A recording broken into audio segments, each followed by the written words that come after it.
because I didn't know I had to be all, cool and calm and collective with CPS. I cussed out the CPS worker the first time we talked, I think, because I didn't like social worker guys.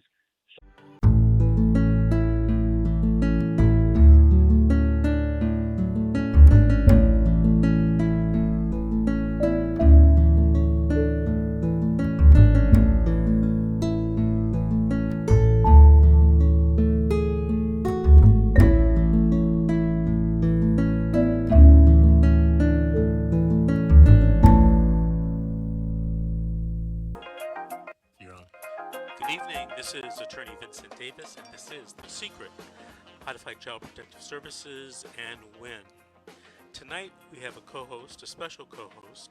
Um, Her name is Erin Carranza. She's a mother, she's an activist, and she's a CPS victim.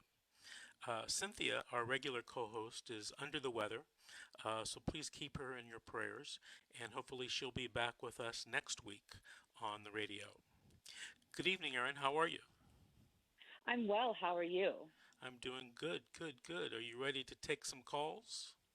Absolutely, I am Let ready to be here. Okay, let's go right to the calls. Let's talk to Ruben from California. Ruben, did you have a story to tell or a question to ask? Man, how you doing, sir? I got a question and a story to tell. I'll start with the story real quick because I know it ain't too much time.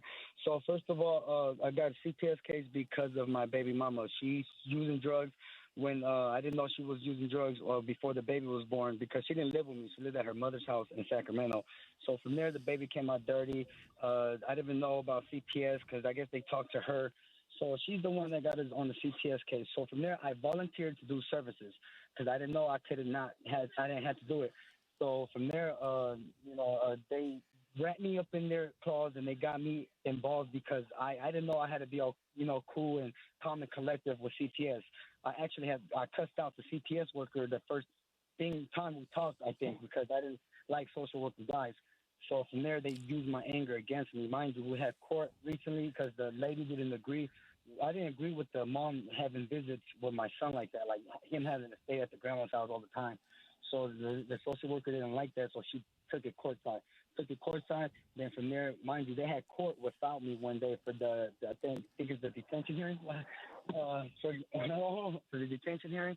So from there, they had court without me, and then I guess they put off court for the next day. I guess for the detention hearing or something. Mind you, I never got my paperwork or the detention packet telling me what I was going to court for. The judge never read my rights. He never told me if I understood everything that I understood. Then from there, they removed my son. He wasn't in my care at that time.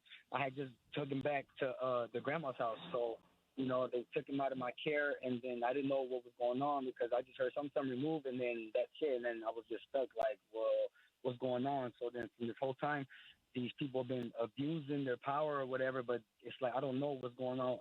I mean, I know the system, but I'll never know the CPS system. So from there, they're trying to hurry up with the court process. I seen, and then I didn't understand. My attorney didn't tell me I could contest the petition. She didn't tell me this until I started doing my research. I started looking at your videos, and I started doing this, and I was like, okay, well, you know what? There's something wrong here. So when they're going to have the jurisdiction court hearing, I guess, uh, I told them that no. I told them, hold on. I said I want to contest to these allegations against me because the attorney had a whole month to tell me something she never did. So now I'm in the process of these people are using my anger against me. They say that my son's at substantial risk of abuse, neglect, or whatever because of my anger problems. And mind you, I'm not the one on the case. I just volunteered to do the services, and then that's how they got me on there. So now I've been doing what I got to do, but I haven't been. I barely. Man, it's so much going on. Like these people just terminated my visits. The social worker just terminated my visits. She said because of the incident that happened. I'm like, well, I mean, so what's going on? I thought I had my virtual visits because they took my supervised visits from me because they called CPS on me at the Sacramento office because the lady, I felt like they're kind of like, prejudiced because, like I said, I just think they're prejudiced because my son started walking towards the other way and I went to grab him and she said, you go over there by the wall, I'm going to terminate your visits. So I said, how you going to terminate my visits when I'm following my son? So because I was talking back to her, she terminated my visits. These people have been abusing me since this case started. But the way that I'm not a lawyer now, but the whole petition paperwork, I done caught them and they got dates messed up. They did the how they did had the court be without me being there. Mm-hmm. You know, they trying to put those dates and the next day that they me and my son they're trying to put them together. There's so much going on with this case that you know what Well, Ruben, let me interrupt here for a second. What is the question you wanted to ask me? The question is going to be, how can I go about them? You know, how can I go about, you know, trying to, because they suspended my visits. So it's like, you know, my attorneys, I trying to get rid of my attorneys and because I need help. And then the judge said, no, I feel like she's representing me right. So I was like, man, so how can I ask for help or guidance from them if the judge is not letting me get rid of the attorneys I had? So I mean, I'm asking to see, well, what can I do about my suspension and so on? Because obviously, the lawyer I have is like I mean, I got stuff recorded. If you hear this, you'd be surprised at what I caught these people telling me. Okay, and well, hold on, Ruben, hold on, slow down a second. Mm-hmm. First of all, let me say this: in California, if you tape record somebody without them knowing, it's a crime. All right. Well, my cousin was recording me because I was and talking. You can never use it in any court proceeding. So I would advise you not to do that. But let me get down to I learned that the hard way.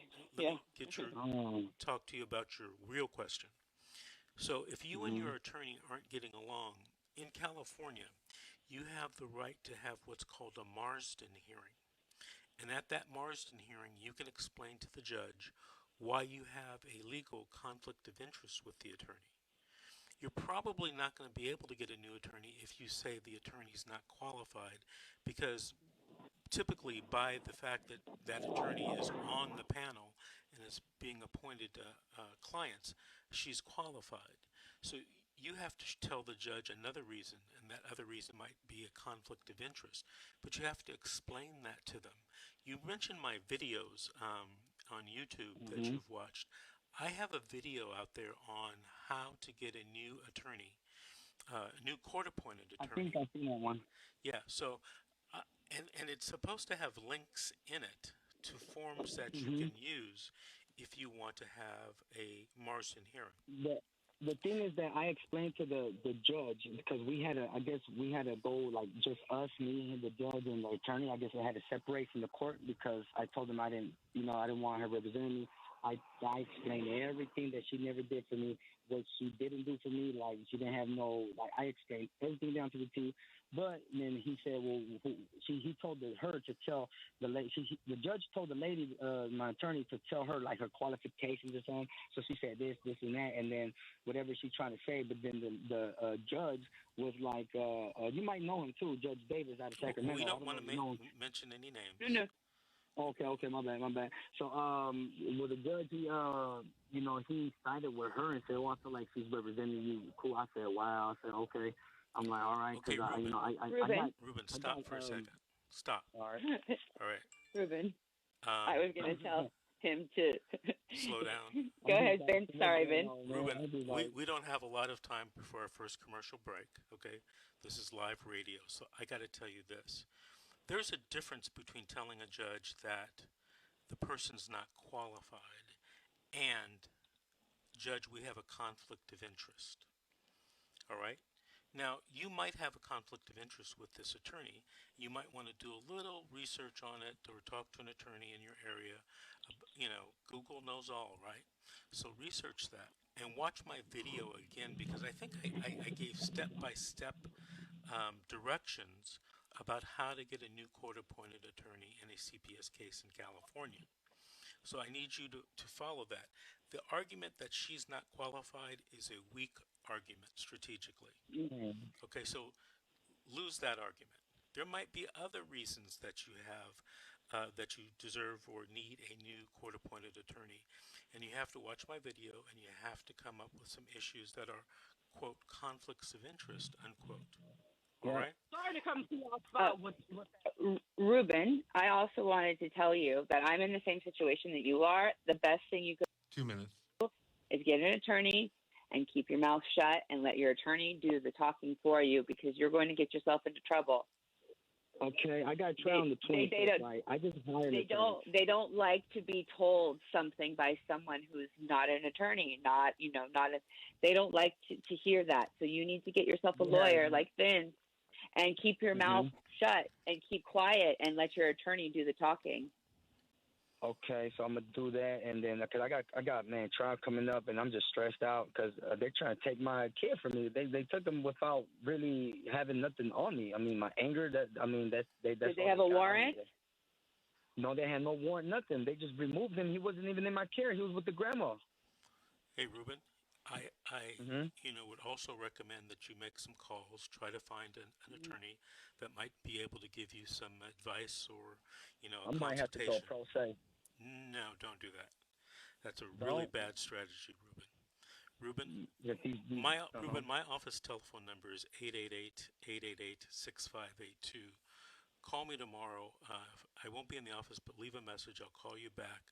I got to talk to you some more about what you need to do on this case so that you can protect your rights. Okay, Ruben?